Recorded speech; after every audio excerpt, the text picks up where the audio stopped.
নদিয়ার কল্যাণীতে বিজেপির গোষ্ঠী কোন্দল। কেন এই কথা বলছি তার কারণ বিজেপি কার্যালয়ের পাশে সিএ সহায়তা কেন্দ্র। 16ই সেপ্টেম্বর শান্তনু ঠাকুর গিয়ে উদ্বোধন করেছিলেন এই সিএ সহায়তা কেন্দ্রের, কিন্তু সেই ছবিটা আগে দেখাই। এটা 16ই সেপ্টেম্বরের সেই ছবি যেদিন নদিয়ার কল্যাণীতে এই সিএ সহায়তা কেন্দ্রের উদ্বোধন করেছিলেন শান্তনু ঠাকুর। এই ছবিটা তো একটা, কিন্তু গতকাল রাতে কি হলো সেই ছবিটা যদি দেখাই, দেখুন কি অবস্থা। এই সিএ সহায়তা কেন্দ্রে রীতিমতো ভাঙচুর চলে, বাইক ভাঙচুর, মারধরেরও অভিযোগ উঠে আসে। কিন্তু কার বিরুদ্ধে অভিযোগ, কারা এই কাজ করলো? রঞ্জিত রয়েছে আমার সঙ্গে। রঞ্জিত, কোথাও গিয়ে বিজেপিরই গোষ্ঠী কোন্দল, কি অভিযোগ উঠে আসছে, কেন ঘটলো এই ঘটনা? একেবারে বিজেপির গোষ্ঠীকর্ণ কার্যত প্রকাশ্যে, কারণ যেখানে ঘটনাটি ঘটেছে শ্যামাপ্রসাদ ভবন, তার বিজেপির কার্যালয় রয়েছে, তার পাশেই গত 16ই সেপ্টেম্বর সিএ আবেদন করার সহায়তা কেন্দ্র শান্তনু ঠাকুর উদ্বোধন করেছিলেন। সেই কেন্দ্রেই গতকাল রাত্রে ঘটনা ঘটে, ভাঙচুর করা হয়, বাইক ভাঙচুর, পাশাপাশি আহত পর্যন্ত হয়। এবং যাদের সাথে এই গন্ডগোল হয় তারা প্রত্যেকেই বিজেপি কর্মী সমর্থক এবং বিধায়ক অনুগামীদের বিরুদ্ধে অভিযোগ করছে বিজেপির আরেক গোষ্ঠী। তাদের যেটা অভিযোগ যে গতকাল রাতে বাঘ বিতণ্ডা থেকে একটা হাতাহাতি, তারপরেই সিএ আবেদন করা যে কার্যালয় সেটা এক কার্যত ভেঙে দেওয়া হয়, এমনকি বাইক ভাঙচুরের মতো ঘটনা ঘটে। প্রত্যেকটি অভিযোগ কিন্তু বিধায়ক অনুগামীদের বিরুদ্ধে তুলছে এবং এই ঘটনা রীতিমতো চাঞ্চল্য চলেছে এবং 5 জন বিজেপির কর্মী সমর্থক তারা আহত হয়েছে এবং রীতিমতো চাঞ্চল্য চলে গতকাল রাতের এই ঘটনায়। বেশ, রঞ্জিত সঙ্গে থাকো। সিএ অফিস ভেঙে দিয়েছে আর আমাদের ছেলেপেলেকে মেরেছে, চেয়ার সব ভেঙে দিয়েছে। কারা? এরা হচ্ছে এমএলএ অনুগামী। এটা শান্তনু ঠাকুর উদ্বোধন করেছে, সেই সিএ অফিস ভেঙেছে, সঙ্গে আমাকে মেরেছে, একে মেরেছে, আরো কিছু আরো রোহন সাউকে মেরেছে। এটা কি বিজেপি গোষ্ঠী কোন্দল বলতে পারেন? বিজেপি গোষ্ঠীদ্বন্দ্ব তো অবশ্যই। কল্যাণীর এমএলএ চাইছে যে এই পুরনো লোকগুলোকে সরিয়ে দিয়ে ও নিজের হ্যান্ডস নিয়ে পার্টিটা করবে।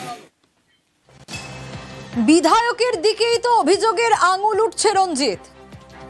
তবে একেবারে ঘটনার পরে যাদের বিরুদ্ধে অভিযোগ, আগেই বলেছি যে বিধায়ক অনুগামী তাদের বিরুদ্ধেই এই ঘটনার সাথে যুক্ত থাকার অভিযোগ, তারাই মারধর এবং ভাঙচুর চালায় এমনটা অভিযোগ।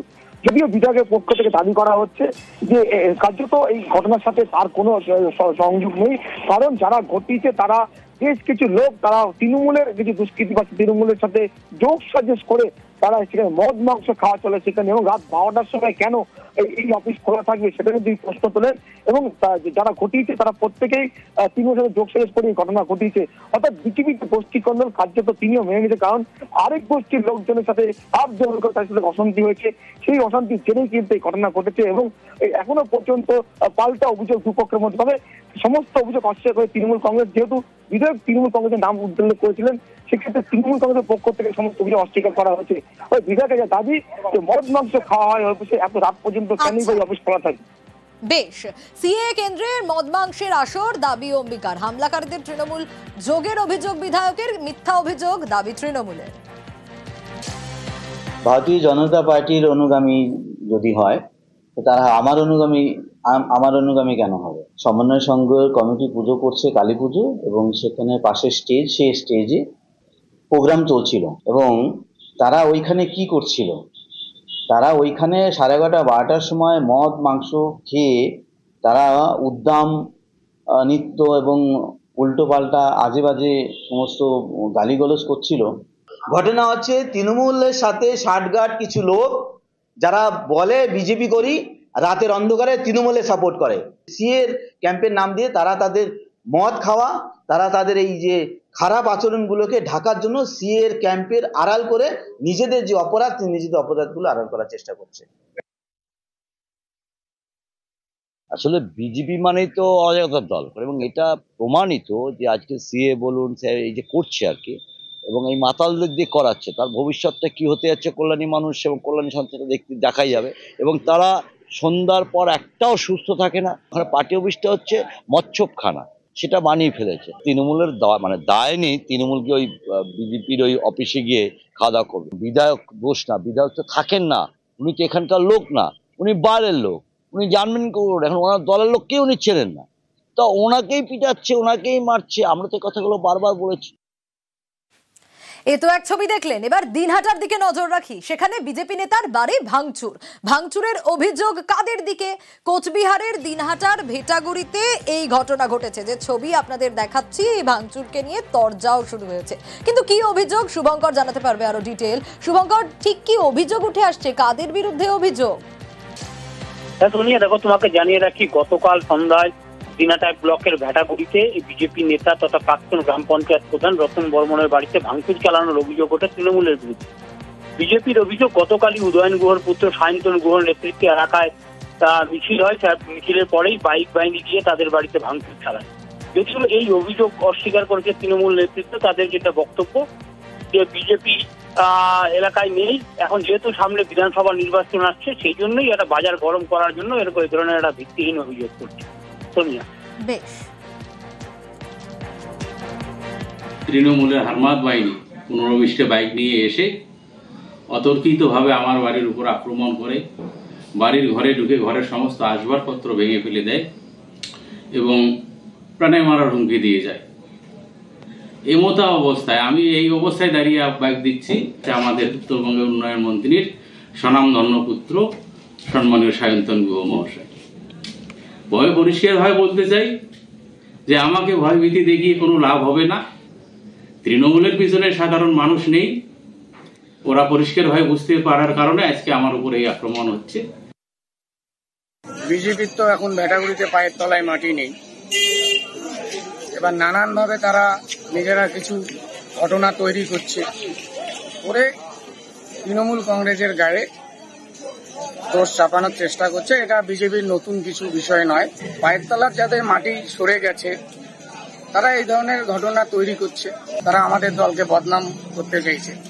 তৃণমূল কংগ্রেস এলাকায় শান্তি শৃঙ্খলা বজায় রেখে চলেছে এবং আগামী দিনেও এই শান্তি শৃঙ্খলা ভেটাগুড়িতে অব্যাহত থাকবে। দুই মহিলার সঙ্গে হোটেলের ঘরে কাউন্সিলর, সেই ভিডিও ভাইরাল। অভিযোগ, ভাইরাল ভিডিওয়ে যাকে দেখা গিয়েছে তিনি জলপাইগুড়ির মালবাজারের তৃণমূল কাউন্সিলর অজয় লোহার। তিনি মানতে নারাজ। তার দাবি ভিডিওটি এআই দিয়ে তৈরি। এই ভিডিও নিয়ে তুলকালাম। মালবাজারের প্রাক্তন পুর প্রধানের সঙ্গে তৃণমূল কাউন্সিলরের হাতাহাতিতে জড়ান কাউন্সিলরের মা এবং বউ। থানায় অভিযোগ জানিয়েছে দুপক্ষই। প্রথমে আঙুল উঁচিয়ে কথা কাটাকাটি, তারপর দুপক্ষের মধ্যে হাতাহাতি, মারধর, ইট তুলে মারার চেষ্টা। এই সিসি ক্যামেরার ফুটেজ জলপাইগুড়ির মালবাজারে।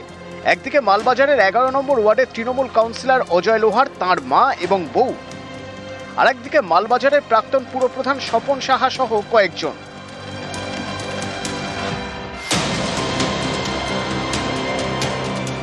এই অশান্তি একটি ভাইরাল ভিডিও ঘিরে মঙ্গলবার একটি ভিডিও ভাইরাল হয়।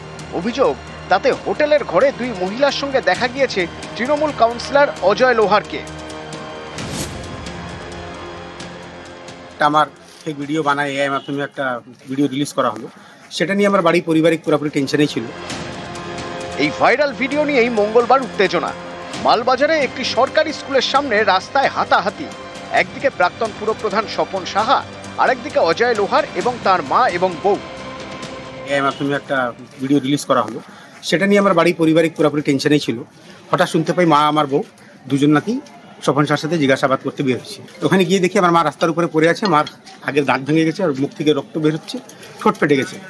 এটা দেখার পর যখন আমরা প্রতিবাদ করতে যাই, আমাদের গায়ে হাত দেওয়া হয় যে আমার এখানে রক্ত হয়ে গেছে। ওখানে কৌশিক দাস আর সুরজিৎ দেবনাথ, এরা দুইজন, আর স্বপন শাহ আর তার বাপ্পা যে ড্রাইভার, তারা মিলে আমার মায়ের গায়ে আর আমার বউয়ের গায়ে হাত দেয়। যে ভিডিও ভাইরাল হয়েছে, যে বিষয়ে আমি কিছু জানি না, আমি এর মধ্যে কোনো জড়িত না, আমি কিছু জানি না।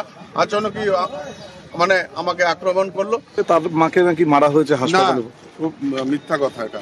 ওরা মারতে গিয়ে ওর মাকেই ওরা মারে। একদম নিজেদের ব্যাপার, কোনো বলা বলি নেই, আমাদের নিজস্ব ব্যাপার, আমরা সবাই মিলে মিটিয়ে নিয়েছি।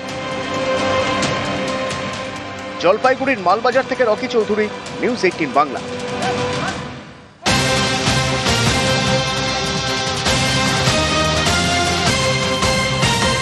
আর যে খবর এবার নজর রাখবো, কোটি কোটি টাকার প্রতারণার অভিযোগ। আসানসোলের ঘটনা, চড়া সুদে রিটার্নের লোভ দেখিয়ে টাকা আদায়ের অভিযোগ।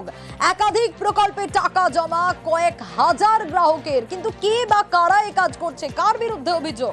দীপক রয়েছে, আরো বিস্তারিত জানাতে পারবে। দীপক, দেখো, একেবারে আমানতকারীদের দাবি করা হচ্ছে, তারা দাবি করছে এবং কি কম সময়ে টাকা, অতিরিক্ত টাকা দেওয়ার লোভ করিয়ে বিনিয়োগ করানো হয়েছিল হাজার হাজার মানুষের কাছে টাকা। প্রথমের দিকে সেই টাকা তারা পাচ্ছিল, কিন্তু গত কয়েক মাস ধরে সারা টাকা পাওয়া বন্ধ করে দেয় এবং বারবারই কিন্তু সেই ব্যক্তি তাদেরকে বোঝায় কি এই এত টাকা বিনিয়োগ করলে তার বিনিময়ে এত টাকা পাটে পাটে পাওয়া যাবে।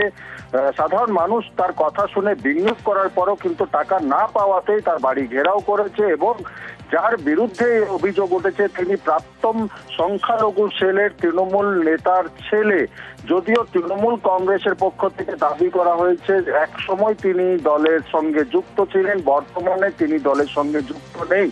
তার বিরুদ্ধে প্রশাসনকে জানানো হয়েছে, প্রশাসন ব্যবস্থা নিয়েছে। ইতিমধ্যে আসানসোল উত্তর থানার পুলিশ অভিযোগ দায়ের করেছে আমানতকারীর কাছ থেকে এবং ঘটনার তদন্ত শুরু করেছে। যদিও মূল যে অভিযুক্ত সে কিন্তু পলাতক, তার খোঁজে তল্লাশি শুরু করেছে আসানসোল উত্তর থানার পুলিশ। বেশ, मैंने 3 लाख से स्टार्ट किया था शुरू यहाँ देना पैसा, और जनवरी महीने से स्टार्ट किया था तो 1 साल रिटर्न ठीक ही दिया था। ऑलमोस्ट 41 लाख तक मेरा इन्वेस्टमेंट था, जिसमें 33 लाख में कैपिटल इससे ले चुके हैं। अभी मेरा 13 लाख रुपए इसका ड्यू है, जो ओरिजिनल प्रिंसिपल अमाउंट है। और मेरा फेस वैल्यू देख के कई लोगों दिए हैं, उनका पैसा अप्रोक्सीमेट 1 ईयर से अबव है। 400 से 450 करोड़ का यहाँ पर टोटल है। আর এবার নজর রাখবো সোনা পাচারে নাবালককে ব্যবহার। হ্যাঁ, ঠিকই শুনছেন, শরৎনগরের সীমান্তবর্তী দহরকান্দার এই ঘটনা। কিন্তু কিভাবে এই নাবালককে ব্যবহার করা হতো অনুপমের কাছ থেকে জানতে পারবো। অনুপম, সোনা পাচারের ক্ষেত্রে নাবালককে ব্যবহার করতো কারা, কিভাবে, কেন? দেখো শোনা, এই যে স্বরূপনগরের যে বিভিন্ন যেসব সীমান্ত গুলো রয়েছে, দহরকান্দা, বিতারি, আজিমপুর, বিস্তীর্ণ যে এলাকা রয়েছে, এইসব এলাকা দিয়ে বহুবার আমরা কিন্তু শুনেছি যে সোনা বা রূপো বা মাদকদ্রব্য পাচারের জন্য গাড়ি, গরু, এমনকি পেটের মধ্যে থেকেও কিন্তু সোনা, রূপো এসব উদ্ধার করেছে বিএসএফ। কিন্তু এবার একদম অভিনব, যার কারণ হচ্ছে নাবালককে ব্যবহার করা হলো। তার কারণ গ্রামের এই যে একদম সীমান্তবর্তী এলাকা যেসব গ্রাম, সেই গ্রামের ভেতরে গ্রামের যেসব বাচ্চারা তারা ঘুরে বেড়ায়, বিএসএফ এর নজর এমন একটা দেয় না, তারা খেলাধুলো করে, সেই সুযোগটাকে কাজে লাগিয়ে একদম নাবালককে তার হাতে একটা ব্যাগ ধরিয়ে দিয়েছে যে তুই অমুক বাগানের ভেতরে গিয়ে চাষের জমির ফাঁকা জায়গায় গিয়ে রেখে দিয়ে চলে আসবি, কেউ যেন জানতে না পারে, কাউকে কিছু বলবি না, এইটুকুনি তার কাজ। এবং এই ব্যবহারটা করেছে গতকাল রাত্রিরে তার মা নিজেই এই পাচার কাজের সঙ্গে যুক্ত এবং ছেলেকে ব্যবহার করেছে, নাবালক ছিল। এবং এই যে এরপরে কিন্তু জানা যাচ্ছে যে এরকম কালকের এই ঘটনা না, এরকম একাধিক নাবালককে এই এলাকায় কিন্তু পাচার কাজের সঙ্গে কিন্তু ব্যবহার করে এখানকার পাচারকারীরা। এবং শুধু যে সোনা রূপো না, যে সোনা রূপো ছাড়াও অন্যান্য পাচার কাজের সঙ্গেও কিন্তু নাবালকদের ব্যবহার করা হয়। যেহেতু বিএসএফরা নাবালকদের অতটা সন্দেহ করে না, সেই জন্যই নাবালকদের এখানে ব্যবহার করছে পাচার কাজের সঙ্গে। এরপরে এই নাবালক এবং এই যে বিপুল পরিমাণে সোনা উদ্ধার করেছে নাবালকের কাছ থেকে, তাদেরকে তেঁতুলিয়া শুল্ক দপ্তরের হাতে তুলে দিয়েছে বিএসএফ এর পক্ষ থেকে এবং বিএসএফ আজকে তাদেরকে আদালতে পাঠাবে। বেশ।